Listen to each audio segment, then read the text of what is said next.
നമസ്കാരം. ഉപനിഷത്ത് സെഷനിലേക്ക് വീണ്ടും ഏവർക്കും സ്വാഗതം.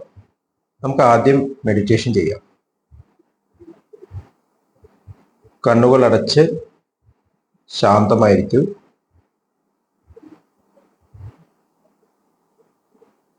ഭൂമി മാതാവിനോടും സർവചരാചരങ്ങളോടും അന്തരീക്ഷത്തോടും കൃതജ്ഞത രേഖപ്പെടുത്തും.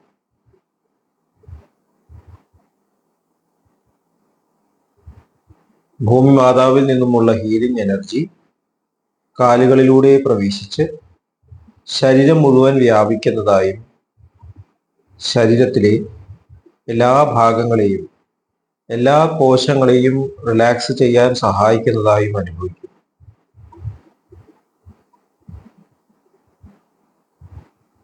ഇപ്പോൾ ശരീരം പൂർണ്ണമായും റിലാക്സ്ഡ് ആയി. ഈ റിലാക്സേഷൻ ഹൃദയത്തിൽ അനുഭവിക്കും. ശ്വാസം ദീർഘമായി ഉള്ളിലേക്ക് എടുക്കൂ. ഹൃദയത്തിൽ സ്നേഹം നിറയുന്നതായി അനുഭവിക്കൂ. ശ്വാസം പുറത്തേക്ക് വിടുമ്പോൾ സ്നേഹം പ്രപഞ്ചം മുഴുവൻ വ്യാപിക്കുന്നതായും അനുഭവിക്കും.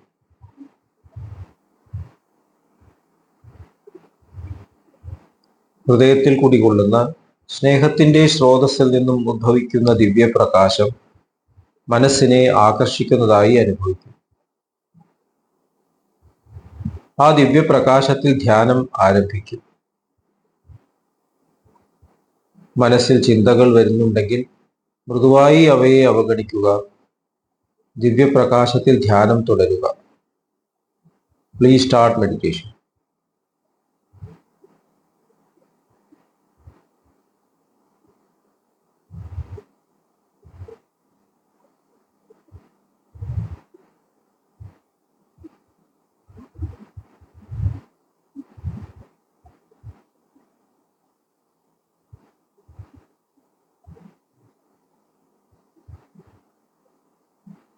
ഓക്കെ, കണ്ടീഷൻ ഹൃദയത്തിൽ നിലനിർത്തി പതുക്കെ കണ്ണുകൾ തുറക്കൂ.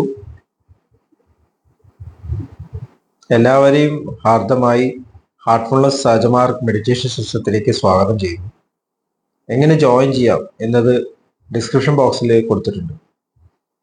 നമ്മൾ ഛാന്തോക്യ ഉപനിഷത്തിലെ 5-ാമത്തെ അധ്യായത്തിലെ 21-ാമത്തെ ഖണ്ഡമാണ് ഇന്ന് ഡിസ്കസ് ചെയ്യുന്നത്. 1-ാമത്തെ ശ്ലോകം, അഥയാം തൃതീയാം ജുഹുയാദാപാനായ സ്വാഹേത്യപാനസ്തൃപ്യതി. അതിനുശേഷം 3-ാമത്തെ തർപ്പണം അപാനവായുവിന് സ്വാഹ എന്ന് ചൊല്ലി തർപ്പിക്കണം. അപാനവായു അപ്പോൾ സംതൃപ്തിപ്പെടും.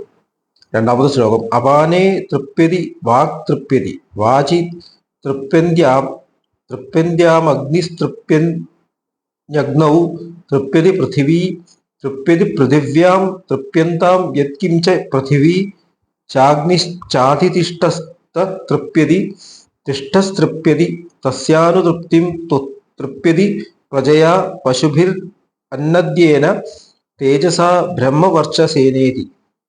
അപാനവായു സംതൃപ്തിപ്പെടുമ്പോൾ വാക്ക് സംതൃപ്തിപ്പെടുന്നു. വാക്ക് തൃപ്തിപ്പെടുമ്പോൾ അഗ്നി തൃപ്തിപ്പെടുന്നു. അഗ്നി തൃപ്തിപ്പെടുമ്പോൾ ഭൂമി സംതൃപ്തിപ്പെടുന്നു. അപ്പോൾ ഭൂമിയും അഗ്നിയും ഭരിക്കുന്നതെല്ലാം സംതൃപ്തിപ്പെടുന്നു. അപ്പോൾ അവർ സന്തതികളാലും കന്നുകാലികളാലും ആഹാരത്താലും ആരോഗ്യത്താലും വിശുദ്ധ ജ്ഞാനത്താലും പ്രാഗൽഭ്യം നേടുന്നു. നമ്മുടെ ഓരോ ആക്ടിവിറ്റിയും ഓഫറിംഗ് ആവണം എന്നാണ് ഇവിടെ ഉപനിഷത്ത് പറയുന്നത്. നമ്മൾ ഇതുവരെ ചൊല്ലിയ ശ്ലോകങ്ങളെല്ലാം ഇത് തന്നെയാണ് റിപ്പീറ്റ് ചെയ്തുകൊണ്ടിരിക്കുന്നത്.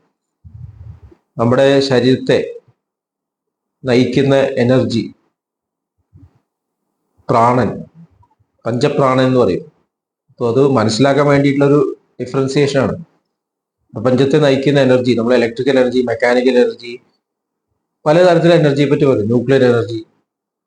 അത് മനസ്സിലാക്കാൻ വേണ്ടിയിട്ടാണ്. ശരിക്കും എനർജിയുടെ സോഴ്സ് എല്ലാം ഒന്ന് മാത്രമാണ്. ആ സോഴ്സ് നിന്നാണ് എല്ലാം ഉണ്ടാവും. അപ്പൊ ന്യൂക്ലിയർ, അതിൻ്റെ ഉള്ളിൽ നിന്ന് വരുന്ന എനർജിയാണ് ബാക്കി എനർജിയും കാരണം. സൂര്യപ്രകാശമായാലും അത് തന്നെയാണ്. മെക്കാനിക്കൽ എനർജി ആയാലും നമുക്ക് ഹൈഡ്രോ ഇലക്ട്രിക് പ്രോജക്ട് അത് സൂര്യന്റെ പ്രകാശത്തു നിന്ന് വരുന്നതാണ്.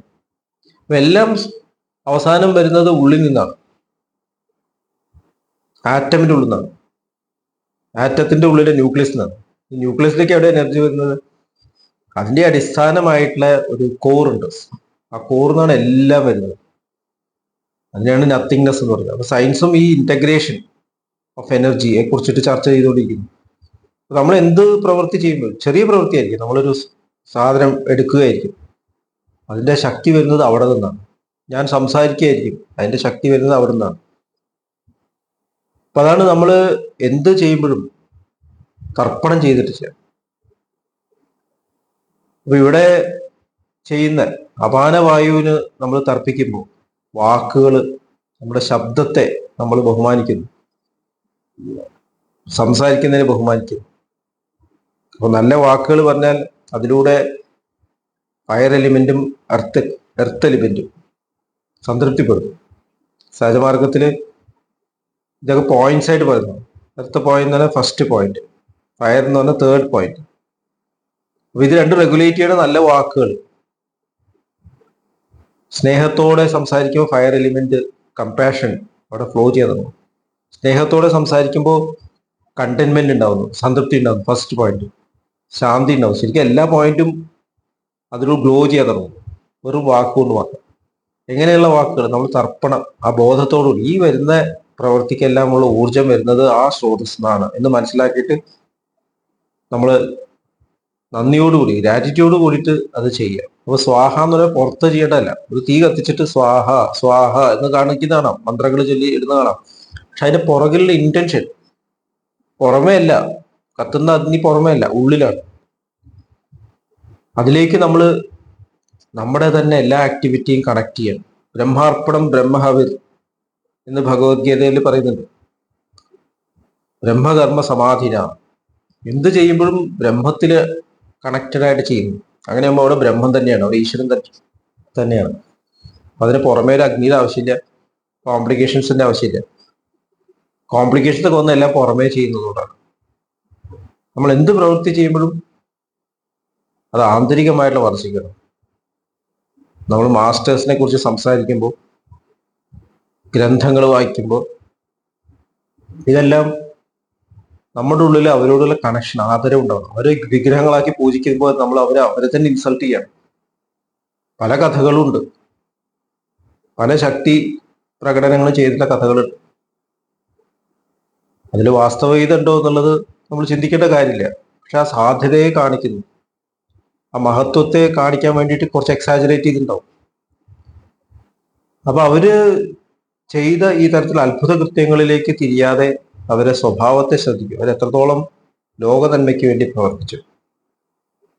ലോക നന്മയാണ് ശരിക്കും ഒരേ ഒരു ഓഫറിങ്. നമ്മൾ ചെയ്യുന്ന ഓരോ പ്രവൃത്തിയും ടോട്ടാലിറ്റിയെ മനസ്സിലാക്കിയിട്ടാവണം എന്നാണ് ആ ജീവിതങ്ങൾ കാണിക്കുന്നത്. ഒരാള് നമ്മൾ സഹായിക്കുകയായിരിക്കും, പക്ഷെ അതൊരു മാതൃകയാണ്. യേശുക്രിസ്തു എത്രയോ ഉദാഹരണങ്ങൾ കാണിച്ചു, ഭഗവാൻ ശ്രീരാമൻ എത്രയോ ഉദാഹരണങ്ങൾ കാണിച്ചു, ഭഗവാൻ ശ്രീകൃഷ്ണൻ, ബാബുജി മഹാരാജ്, ലാലാജി മഹാരാജ്, സ്വാമി വിവേകാനന്ദൻ ഒരു പ്രവൃത്തി ചെയ്തിട്ടുണ്ട്, പക്ഷെ അതൊരു മാതൃകയാണ്. അപ്പോ ഒരു റിപ്പിൾ ലോകം മുഴുവൻ വ്യാപിക്കുന്നു എന്ന് മദർ തെരേസ പറഞ്ഞത്. നമ്മുടെ കിണറ്റിൽ ഒരു കല്ലിട്ട് കഴിഞ്ഞാൽ അതിന്റെ റിപ്പിൾ അറ്റ്ലാന്റിക് ഓഷനിൽ എത്തുന്നതാണ് മദർ തെരേസ പറഞ്ഞത്. ഇതാണ് ശരിക്കുള്ള പൂജയുടെ അത്ഭുതം. അപ്പോൾ ചാന്തോക്യോപനിഷത്ത് തന്നെ പറഞ്ഞു, നിങ്ങൾ നിങ്ങളുടെ ഹൃദയത്തിൽ സ്നേഹത്തിന്റെ ഒരു അലയുണ്ടാക്കും. എന്ത് ചെയ്യുമ്പോഴും കണക്ട് ചെയ്ത് ചെയ്യൂ. അങ്ങനെയാകുമ്പോൾ അതിന്റെ എഫക്റ്റ് ലോകത്തിന്. ഒരിക്കലും ഇൻഡിവിജ്വൽ ആയിട്ട് ചെയ്യുന്ന ഒരു പ്രവൃത്തിക്ക് ഇൻഡിവിജ്വൽ മാത്രമല്ല, എല്ലാവരെയും എഫക്ട് ചെയ്യുന്നു. ഞാൻ ഒരു നല്ല വ്യക്തിയാവാൻ സ്വയം ശ്രമിച്ചുകൊണ്ടിരിക്കുന്നു, ചിലപ്പോൾ ആരും അറിഞ്ഞിട്ടുണ്ടാവില്ല, പക്ഷെ അതിന്റെ എഫക്റ്റ് ലോകത്തിൽ മുഴുവൻ ഉണ്ടാവും. ആരും അറിയാൻ വേണ്ടിയിട്ടല്ലല്ലോ നമ്മൾ ഇതൊക്കെ ചെയ്യുന്നത്. എത്ര അറിഞ്ഞാലും അതൊക്കെ ഇല്ലാണ്ടാവും. നമ്മൾ ഈ കാണുന്ന കാര്യങ്ങളും നമ്മൾ ഉണ്ടാക്കിയ കാര്യങ്ങളൊക്കെ അലിഞ്ഞു പോകും. നമ്മളുടെ നല്ല ചിന്തകൾ, നമ്മൾ ക്രിയേറ്റ് ചെയ്ത നന്മയുടെ റിപ്പിൾസ്, അത് എന്നും ഇവിടെ ഉണ്ടാവും. ഇനി വരുന്ന തലമുറകൾക്ക് ബെനിഫിറ്റ് ആയിട്ടുണ്ടാവും. ഈ ഒരു തത്വമാണ് ശരിക്കും നമ്മൾ ഉപനിഷത്തൊക്കെ വായിക്കുമ്പോൾ ഉൾക്കൊള്ളേണ്ടത് എന്ന് തോന്നുന്നു. ഇത്രയും പറഞ്ഞുകൊണ്ട് ഇന്നത്തെ ഡിസ്കഷൻ ഇവിടെ അവസാനിപ്പിക്കാം. അടുത്ത സെഷൻ വരെ ഇവിടെ വാങ്ങുന്നു. നന്ദി, നമസ്കാരം.